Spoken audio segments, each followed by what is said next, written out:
میں ہوں محمد اویس محمد جسم موجود ہے کر سب سے آج ہم سوال کریں گے، بار بار انسان کو ڈرونے خواب آ رہے ہیں، یہ کس وجہ سے ہوتے ہیں؟ ان کا علاج وغیرہ کیا ہے؟ ان کی تعبیر کیا ہے؟ یہ کس چیز کی علامت ہوتے ہیں؟ آج ہم شیخ صاحب سے ڈیٹیل سے پوچھیں گے۔ السلام علیکم۔ وعلیکم السلام ورحمۃ اللہ وبرکاتہ۔ ویسا اگر تو مسلسل آ رہے ہیں، جی آپ کے کاموں پر اثر ڈال رہے ہیں، جی آپ کی ریل لائف پہ اثر ہو رہا ہے، آپ کی عبادت پر اثر پڑ رہا ہے، جی تو پھر ایسے نفسیاتی یا روحانی خوابوں کو نظر انداز نہیں کرنا چاہیے، بلکہ ان کا پراپر علاج کروانا چاہیے۔ سمپل سا علاج میں بتاتا ہوں۔ جب سونے لگو، قل هو اللہ، قل اعوذ برب الفلق، قل اعوذ برب الناس 3 بار پڑھ کے اپنے ہاتھوں پہ، یعنی ایک بار پڑھو پھونک مارو سارے جسم پہ مرو، پھر پڑھو پھر پھونک مارو پھر سارے جسم پہ مرو، پھر پڑھو پھر پھونک مارو پھر سارے جسم پر، جہاں تک ہاتھ چلا جائے پھر مل دو۔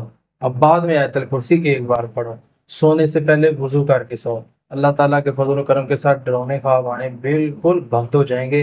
اور ماں جی عائشہ رضی اللہ تعالیٰ عنہا کو نبی صلی اللہ علیہ وسلم نے فرمایا تھا کہ عائشہ جب چاند نکل آئے نا اور دن غروب ہو جائے تو چاند کے ساتھ جتنے شار کھڑے ہوتے ہیں نا ان سے اللہ کی پناہ مانگا کرو۔ مطلب کیا؟